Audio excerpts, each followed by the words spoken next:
So Lillard, to me, is the next guy people need to start seriously looking at. And again, take this if you believe in him, if you don't, whatever. But the fact that he has finally requested a trade out of one of the, what I would argue, maybe the most abysmal market on the planet for cards. I mean, Portland isn't even a real city anymore, I don't think. Tell the people. No one cares. You asked before the show, is Oregon on the coast? I had to think about it. You I did said, not know. Well, I had to think. I said, the only reason I knew it was because my buddy Kyle lived on Coos Bay, which is on the water. So It's questionable. Lillard leaving, depending on where he goes, I think you're going to see a major mark. Because here's what's tough about Lillard. Talent-wise, statistically, take away championships and postseason success.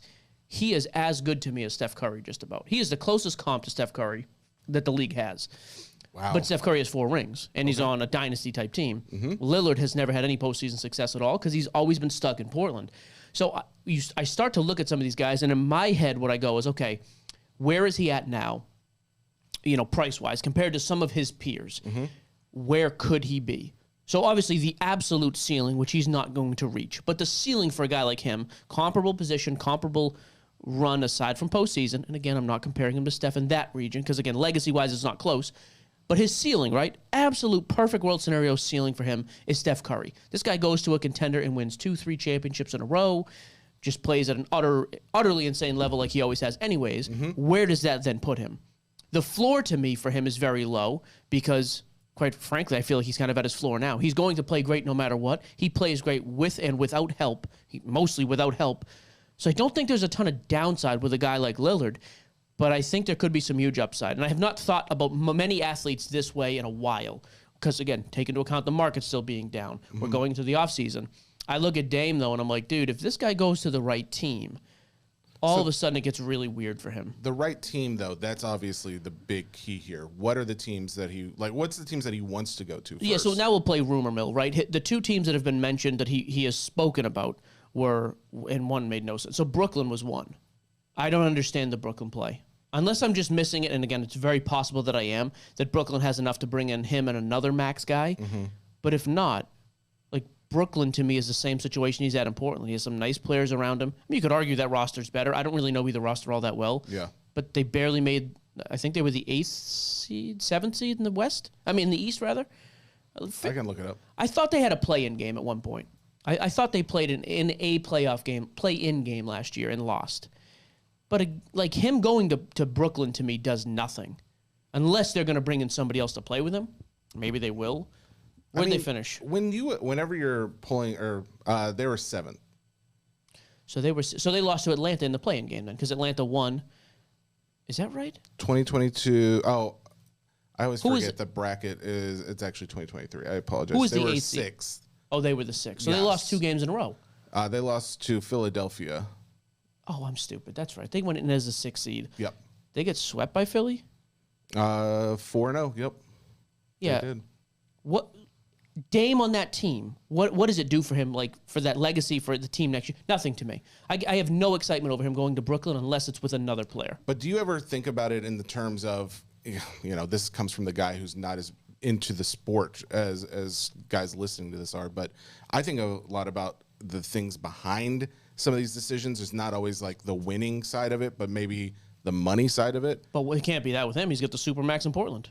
So that there He can is make more no money. option. So that was kind of what my question was. Is that an option where he could make more money? I don't think so. I mean, maybe with sponsors, maybe with other type of deals. I mean, obviously being in Brooklyn as opposed to being in Portland.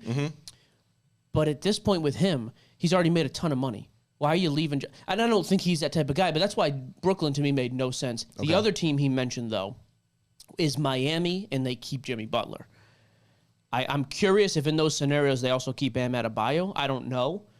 But if there's a lineup next year where it's Dame, Butler, and Bam, now I'm interested. Because now, a couple things. First of all, as major a market as there is in sports, and with a team that just came out of the East without him, I don't care if you have to give up a bunch of bench pieces, and even Hero, Duncan Robinson, first-round picks, because, again, you got to match up salaries. That, to me, is exciting. Now it's Dame and Butler playing together, and Bam's a third option. I think you could argue right off the bat that's the best team in the East if they keep those 3, regardless of kind of what's around it. So I think that Miami is the more favorable option, and there's another rumor I'm not sure if you were familiar with. Did you hear about Tyler Hero removing on his Twitter page. He removed Heat from it. So the trade that they had proposed, at least the rumor was Hero, Duncan Robinson, somebody else, and then 2 first-round picks. If you're Miami, you make that trade in a second. I mean, like, dude, Dame on that team, but that's a hobby dream, right? Yeah. He goes to play on a super relevant team. Again, him and Butler together. Yeah. Like that would be awesome to see. And then last night, and I don't think this, but I guess him and Jason Tatum went back and forth a little bit because he wasn't really considering Boston, and Tatum was like, "Oh, why are you hating on us in Boston?" Yeah. I don't know that there's a world he could get there. Obviously, that would be even more intriguing to see him play next to Jason Tatum. For the league, cool. For the hobby, for everything. Miami, though, amazing. For the hobby. I'm just talking hobby. Yeah. But this is the type of guy Wait. Talk outside the hobby, though. Why are you differentiating?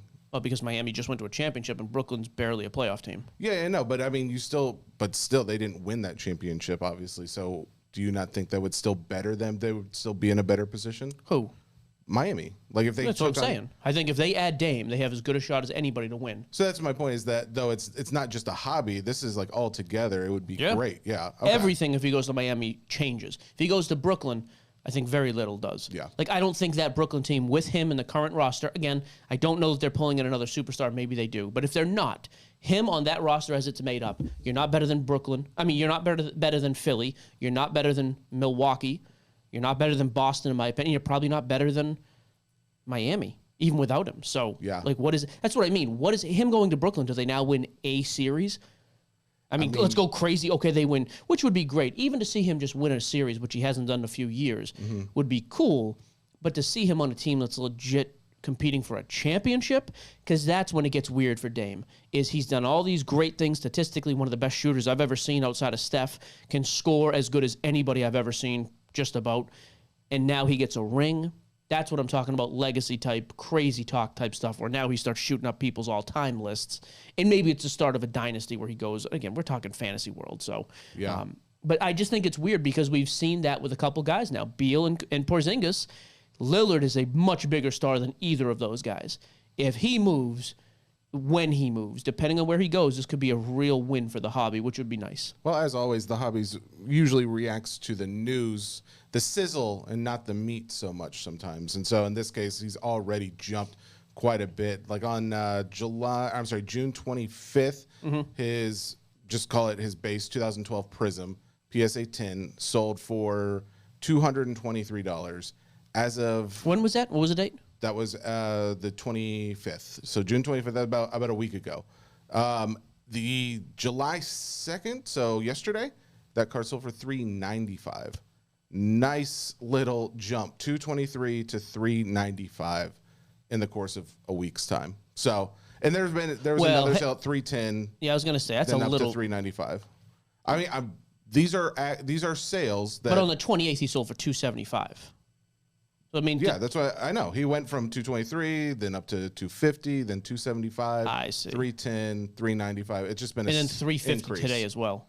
Yeah. So obviously people are hyped that he's going to do something big, and I think probably the big hope is, like you said, the rumor mill about Miami being the target. So I started looking at some of his other cards because I was just kind of curious now. So he a 2012 rookie, his select silver. There's a PSA 10. There's a pop of 32. This last sold in April 17th of this year for $1,000. It just sold on the 1st for $800 as a buy it now. On July 1st? Yeah, that's what I mean. There's a couple of his cards where you go back and look. The pop is now, and I don't know that you're even going to be able to find a lot of these cards because of how low the pop is. But I do think if you want to kind of play in the higher end stuff.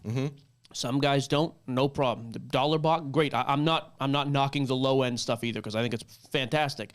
But if you're a guy who wants to mess around with some high end stuff, I just think Damian Lillard rookie stuff is somewhere I'd look. Even his select PSA 10 base, it's a $200 card. $200 card. The pop is under $300. His gold out of 10, of course, in non-auto or anything, PSA 10 in April sold for $18,000.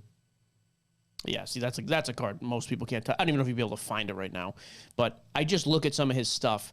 2012 rookie, that's an iconic rookie class in the hobby because we were talking about it beforehand. 2012 rookies, and some of it's because of there was something weird that happened in 2011 with the NBA and cards or the lockout season or something strange. I don't remember. But some of those rookies were the year before, but they don't have rookie cards until that year. So if you look at rookies in the hobby that year, like we went down the checklist before, it's like Anthony Davis, Kyrie, Lillard, Dame Lillard, Klay Thompson, Draymond Green, Bradley Beal. I know I'm forgetting a couple guys. Jimmy Butler. It's a ridiculously loaded class in the hobby because it's kind of those two. A Kawhi. Yeah, I'm trying to think like if there's been much movement in. I think the only guys that really have seen much movement lately is Klay Thompson. Has gone from beginning of June, he was selling for $157 for his PSA 10 base. It's now up to $235. So I think there's also some possible rumor mills going around him. The other one that has had, there's no news with Klay. There's nothing going on. He's not moving. That's weird. I wonder what the deal in his movement and pricing has been. The only other thing, honestly, nothing big out of that class. Jimmy Butler is the only one who's had much movement, and it's sadly been going down. So, you know what's funny though? Now that I'm actually looking at the other one, so Anthony Davis PSA 10s averaging about 150 right now. Kawhi is averaging about 200. What is Jimmy Butler doing right now for his Prism PSA 10? 150. Okay, so that is a little bit weird. Then it does make me wonder about Dame.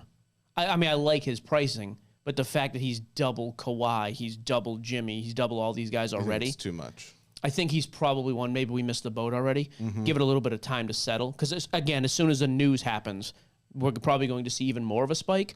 I would say the real buy is probably Jimmy Butler in this situation because he's already down. I mean, and he just went to the playoffs.